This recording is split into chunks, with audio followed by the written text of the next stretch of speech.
Chatters, chatties, welcome home for a Great American Chat, a podcast where we chat about great American media. I'm Chad Maurice, and in the house today I have the writer of the Great American Christmas movie, Catering Christmas, Cara Russell. Cara, welcome. Thanks for being here. Hi, thank you so much for inviting me to be on here. Yes, I'm glad you agreed to come on and chat with me. Now, I got to tell you, I watched the movie when it aired a few days ago, and I was live tweeting with other fans, and I'm telling you, everyone on Twitter loved it. Oh, that's so nice to hear. I'm happy to hear that. Yeah, now before we get into the details about the movie, I want to know where did you grow up and how did you get into screenwriting? I grew up in Ohio. Ohio? What part of Ohio? Hudson, outside of Cleveland. Oh, Cleveland. Okay. A little suburb. Yep. Okay. And always wanted to be in movies. Always wanted to be a writer, and ended up moving to Los Angeles. And then I went to UCLA, did the writers program there, learned from professionals in the industry, which was incredible, and just kept writing. So, you went to high school in Ohio? Yes, and undergrad in Ohio. Oh, and undergrad in Ohio. Mm-hmm. Oh, okay. And then you did your graduate work. You went to California to do your graduate work. Right. It was just a writers program that UCLA offers, which okay. They're also online. So if anyone's looking to write, okay. I really? Not highly enough. Oh, that's a good tip, because I was going to ask you about, for people that want to be a writer, how do they go about doing it? Read as many screenwriting books as you can. Find a formula that works for you, because it's taught in a lot of different ways. But yeah, the UCLA classes, for me, I wouldn't have a writing career without them. Oh, that's good. Now, what did you get your undergrad degree in? I went to Miami of Ohio, and mass communications. So we studied a little bit of everything, and the writing is really what I was drawn to. So my background was originally journalism. Oh, okay. Like, I'm going to make this happen one way or another. Okay. Now, for people who like already have a script written, how would they go about getting it made into a film? We get a lot of submissions, read a lot of spec scripts, and the hard part is really like it looks when people watch these movies, it's, oh, I could easily write this, but it's much harder than it looks. And so people really need to understand the craft of structure and make sure the script is strong enough to submit, because usually you get one chance. And you want your script to be in the best shape possible. So people quickly write their first draft. Don't submit a first draft. Keep working on it. Maybe workshop it in a class or with other writers. And then when you're ready to submit it, just reach out to companies, see who's made scripts that are similar to yours, who's looking for that type of script. There are a lot of websites, like I think was it Inktip maybe, and Jeff Gunn, The List. They always put out who's looking for what kind of script. Those are sometimes some ways people can find out who's looking for it. And if you have a lawyer, you can submit your script. You don't always have to have an agent or manager just to submit. Oh, okay. So you submit it to production companies. Is that who you submit it to? I think that's usually a good way to go, or anyone you meet on Twitter. Like, there's so many new networking ways now, LinkedIn, Twitter. Just network the best you can. If you can find a person rather than just, hey, everybody, better. And IMDb Pro is amazing too. That's worth a subscription for people who are serious about it. Yeah, and I'd be afraid if I submitted it to a company that they would steal it and I wouldn't get any credit for it, That rarely happens. I know Rarely happens? Afraid of that. But we get so many scripts, and so many of them have the same theme or same, like, how many Switch, I know I wrote one last year that I'd written a long time ago before other ones came out, but how many Switch movies, somebody can't say, oh, you stole my idea for this, when you see that same theme so many times. Yeah. You mean, do writers have agents like actors have agents? Yes. Oh, do they? Agents or managers. And to get your script read, just to prevent any kind of lawsuit or anything like that, you do have to have it submitted by someone, lawyer, manager, agent. Oh, okay. I got you. Now I have on the screen here. Here's a few scripts that you've written. Describe to me your writing process. How do you go from a blank piece of paper to a full script? Each one's a little different. So Heavenly Match was the first movie I ever had made, and I was brought in by producer Libby Beers. Love her, amazing. Met her through a volunteer situation, became friends, and then she had a book that she brought to me that was Heavens to Betsy. Oh gosh, I'm blanking on the author's name, but it was a really cute story. And so then I was hired to write the screenplay for that book that then aired on the Up Network. Mm-hmm. And then some of the others, it just depends. Like it could be an assignment where you're brought in to rewrite or polish somebody else's project. Or like The Night Before Christmas I did for Netflix. That was all original. Mm-hmm. And then it just, so each way is a little different depending on the story, where it comes from, and who it's for. Okay, speaking of stories, how do you come up with the stories for these movies? Each one really is different. So like for The Night Before Christmas, Mm-hmm. I kept thinking about the Santa Claus, the Tim Allen movie, and how that was so incredibly clever, the title. Mm-hmm. Yeah. And I know I've been accused on Twitter of, oh, the writer came up with the title first. Well, I'll admit I did. Because I wanted something like the Santa Claus. Super clever. Uh-huh. When I was thinking of different Christmas poems and how to do play on words. And when I came up with that one, I was like, somebody has to have done that one. It's way too obvious. I looked it up, researched it. Nobody had made it. I'm like, oh, I've got to quickly do that. Yeah, we'll talk about that movie later. In the word night, you have it spelled Knight. Yeah. So that was a fun one. Yeah. Oh, sorry. Go ahead. No, go ahead. Finish your thought. Like for like Roomzilla, that was written. Oh gosh, I'm blanking on his name. He's a wonderful writer, and I was just brought in to polish that script, and that was a fun one to work on because he had created such great characters that it was like such a fun sandbox to go in and play with. Mm-hmm. And as writers, we're used to that. You're used to, you write a script, you may be the only writer on it. Somebody else may be brought in to polish it up or add something different. It's collaborative. Yeah. Now, do you have a favorite that you've written? I really like The Night Before Christmas. Do you? I do. I love them like your babies in different ways. Uh-huh. Yeah. Now, here's one that you wrote. You mentioned it earlier, The Great Christmas Switch. You wrote this for last year's Great American Christmas. Yes. What about two twins who switch places during Christmas? How did you come up with this idea? My mom is an identical twin. Ah, that's how. And in high school, they would switch places for different classes. They really dates once. No way, really? They did not get caught, but they fessed up later, and then I guess the guy got mad and broke up with whichever twin had done that to him. No way. So this is based on reality. Yes. Oh, that's cool. And then just like it happens, like when the Armageddon movie, one came out, and then like 5 more came out. Yeah. Next thing I know, they're like 10 more out. I'm like, no, mine was original, I promise. Yeah. I'm sure when this one came out, people said, "Oh, I've seen this story before. She copied this other movie." Yeah. I'm like, no, I promise. It's based sort of. That's neat. Your mom's a twin, and she actually switched with her sister. That's great. I did that in high school. Oh, that's great. Now, here's a scene from the movie. In the movie, Sarah Lind plays the twins. Now, just explain the movie magic here. How does the director shoot the scenes with Sarah being her own screen partner? Ernie Barbrash was the director on this one. He is brilliant. And Sarah Lind, amazing actress. Her comedic skills in this I thought were great. Mm-hmm. And Ernie just has some kind of magic that they're able to pull off. I wasn't on set. I don't know the technical details. Okay. It looks like you forget it's only one actress. Yeah, you do. Yeah, it's got to be I don't know how they do it, some sort of Photoshop that's done with videos. I don't know, somehow they shoot her part separately and then put them together somehow. Some kind of green screen maybe that then they can edit together. I'm not sure. Oh, could be. Now, with Great American Family, obviously, you've worked with them before. Besides the writing credits, you also have several producer credits. Here are some of the films like The Winter Palace, A Christmas Star, A Lot Like Christmas, where you've been a producer. Explain to me what the difference is between a producer, an executive producer, and an associate producer.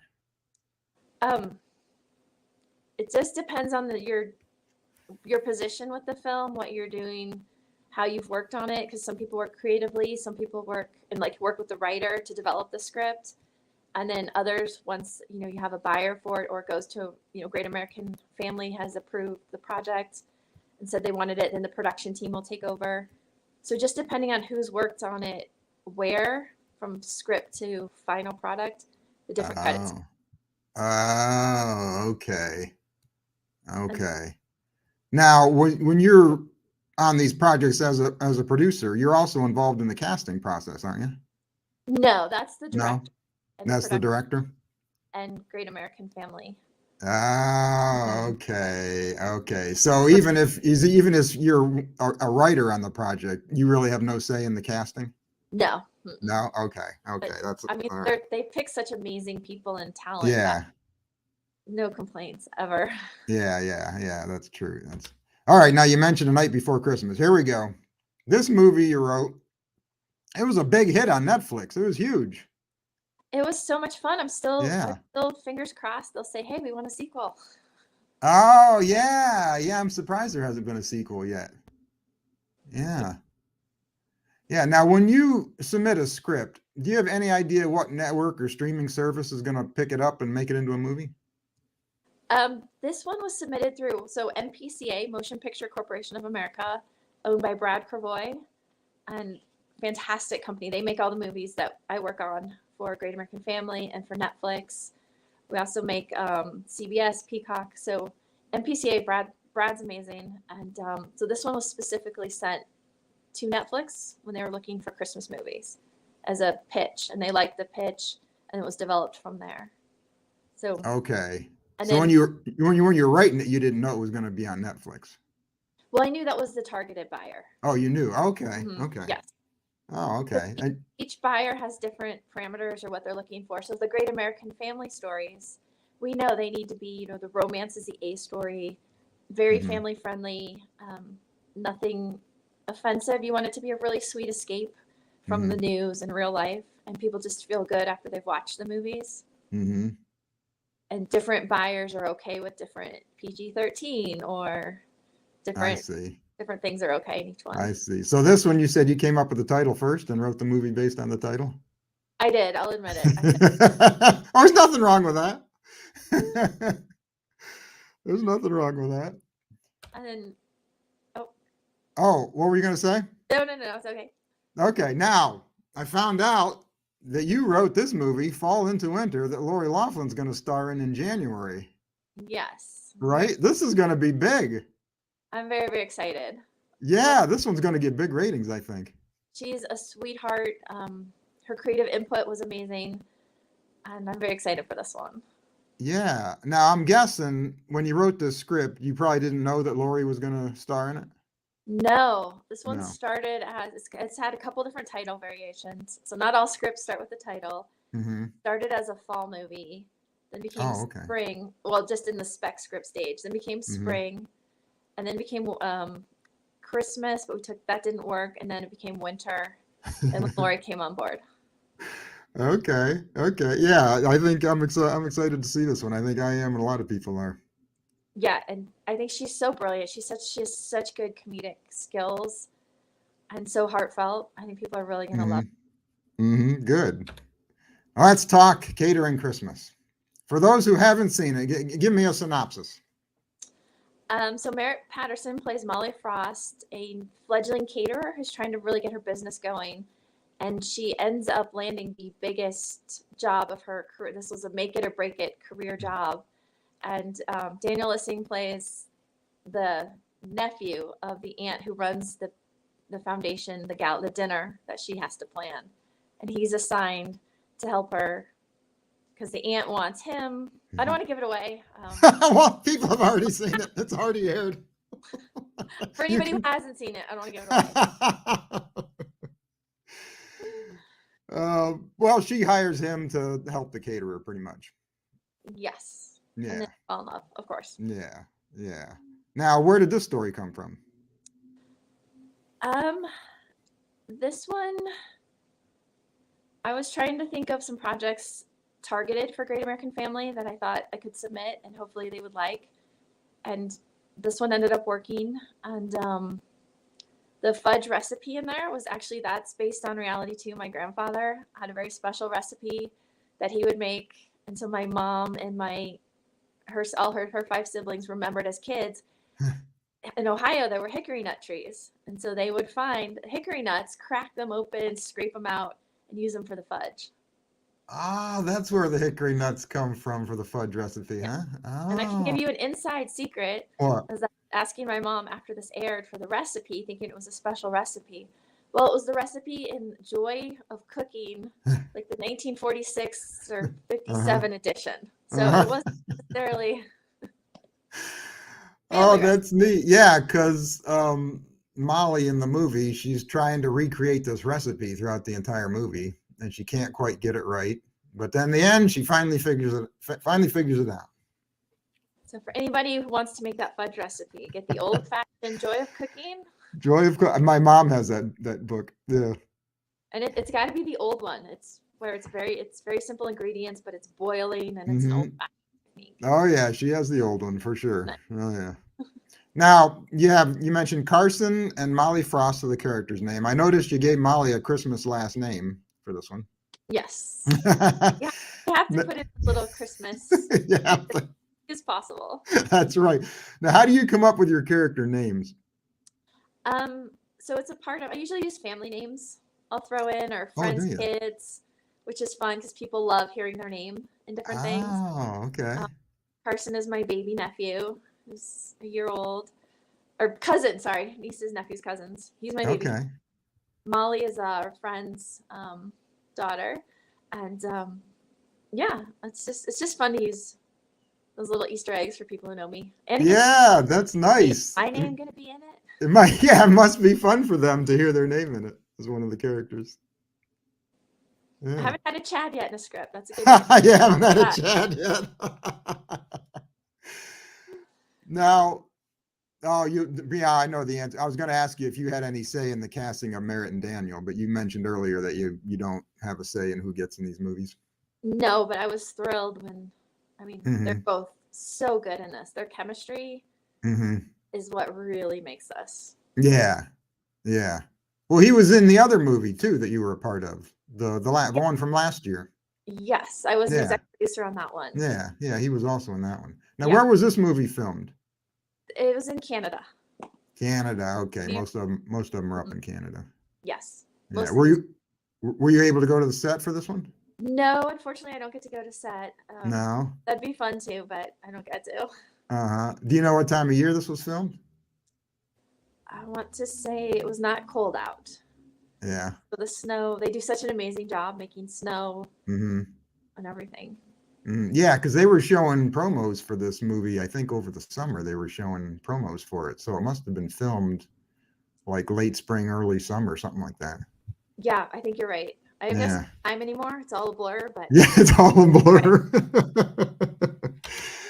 Now, here's where this house, the estate that was used for the Harrison estate. Was this someone's private home? We have an amazing team. Amy Krell, who heads it all up with the production side of things, and they found this place. They found this house on a location scout. It's beautiful. Yeah. I give our production team major props for everything they find and how they pull it all together to really bring these stories alive. Yeah, it looks like a big mansion there. Now let's talk the inside shots. Like here we see the kitchen inside this Harrison estate. People on Twitter love this kitchen. They were saying, "Oh, I love that kitchen. I want that kitchen." Was this a set or was this inside an actual house? An actual house. Is it the house from the last slide? It could have been. Could have been. In the script, I pretty much say, a chef's dream kitchen. This is what they find. Yeah. Yeah, you must have been happy about this one. Oh, incredible. Like, I want that. I know, yeah. Now, I loved the meet cute in this film. It takes place inside this kitchen where she mistakes him for a sous chef. Thanks. Yeah. Now, Go ahead. What were you going to say? I think this is one of my favorite meat. I say cute meat, but everyone else says meat. Oh, that's right. You say cute meat. That's right. Yeah. Backwards. Because to me, That's right. you're describing the meeting, so it should be cute meat. But anyway. Right. Right. It was one of my favorites to write. And it was so much fun to see how they played that. Yeah. And it was a challenging coming up with these cute meats that people haven't seen before, because you got to always come up with new ones, right? Yeah, I try to avoid the bump into someone and spill chocolate on them, even though that's usually a fun way to do it. It's just finding something different. And for me, once I saw it, like in my head, I see it as like little snippets of almost like daydreaming as I'm trying to write these. Mm-hmm. I'm like, oh, that'd be so much fun. But then I had to set it up. Okay, so how does she not know the sous chef who's coming? And it's like, okay, it has to be her friend's friend, but he can't live in town or she would know him. So it's all these tiny details that make it work. You have to think about as a writer to make it work logically. Mm-hmm. Yeah, this was funny. She puts him to work. He starts cutting vegetables or something, and she says, "That's not how you hold a knife. Let me show you how to do that." So here we see the inside of her catering business, Molly's Menu Magic. Was this the inside of an actual business? I'm not sure on this one. Not sure on this? Okay. They usually do find real places. Yeah. That has so many amazing, cute little towns. Mm-hmm. So I think they found like a coffee shop, and then we're able to make it Christmassy and turn it into catering. Mm-hmm. Yeah, that's what I figured, that they probably rented out someone's coffee shop for the day or something, or a couple of days to shoot these scenes. Now, I got to tell you, I love the supporting cast in this film. I love these two right here. Here we see Jean and Robert are their characters' names. Watching this movie, I was thinking, oh, those two belong together. I think those two should get together. And then to my surprise, at the end, they did get together. The actors were so good. So good. And they made it so believable. Yeah. Yeah. And I love it when there's a double couple movie. I love these double couple movies where there's two couples that get together, especially when there's an older couple. I love trying to put those in when it works for the story, because I feel like we have so many talented actors and actresses who just don't have the storylines the way they should. And so I always enjoy giving a little love story to more characters. Oh, yeah. And I think some of the supporting characters are just as good as the lead characters. Oh, so their resumes, they've done so much. Yeah. So I like to see them get a lot of screen time. And it's hard because you only have so many minutes in these movies. Yeah. That there's not as much time as, I'd love to have, all the subplots, but it does depend on the runtime. The script. So much gets cut out. What I'd also like to see, I'd like to see an older couple like this be the lead in the movies rather than the supporting characters. Yeah, I agree. I definitely agree. Yeah. Talent out there. Now, in this shot here, we see Molly. She's hiding behind a Christmas tree after finding out that Carson's aunt told him to work with her and to keep an eye on her. So she gets all upset. Now, I got to ask you about the conflict in these movies. This conflict part, it always occurs in the last 15 minutes where one character gets mad at the other for some ridiculous misunderstanding. Why is it always necessary to have this part in these movies? These movies, you have to follow a very specific structure. And so they're usually written in 9 acts. And then Act 8 is your all is lost, what they call the all is lost moment. And then Act 9 is the resolution. So you have to hit these beats, and that's the success. That's the formula for these movies and why they work. If you watch movies Great American Family makes great movies, but some other places you might watch a movie and you're like, this is terrible, or you don't like it at all, but you don't know why. If you examine the structure, you'll see they did not hit the beats. So I liken it to building a house. Like, you can decorate your house however you want, but if you don't have the right foundation and support, your house is going to fall down. And same with the story structure and all of these. Plus, the audience is expecting this to occur. I mean, everyone knows it's going to happen. Right near the end, they're going to break up and then get back together. Because wouldn't it be boring to watch something? Oh, well, it's so easy. Okay, they got together. No misunderstandings. The end. You'd be like, what? No. Let me get rid of that there. So Let me think. What else? What is there anything else you wanted to add? I just wanted to ask you how you got into this Christmas world and the Great Oh, American Family movies. I oh, love, how did I get into watching them? yeah, and talking about them, and especially this channel, like it's fantastic. Well, I always liked. I think the Christmas movies that really drew me into these family-friendly movies. I got hooked on the Christmas movies several years ago, like 10 or 15 years ago, and I became obsessed with them. I used to record them all and watch them all, and then after the Christmas movies ended, I started watching the ones that were non-Christmas. Hmm. And they were okay. I like the Christmas movies better, but the non-Christmas movie ones are fine too. And then what was it, last year or the year before, whatever, I was thinking about starting a podcast, but I didn't know what to do it on. And so I hemmed and hawed around for 6 or 8 months thinking, what can I do a podcast on? I'd really like to do a podcast. And then Bill, started this new network, Bill Abbott. And I watched these movies, the Christmas movies, for the first couple months.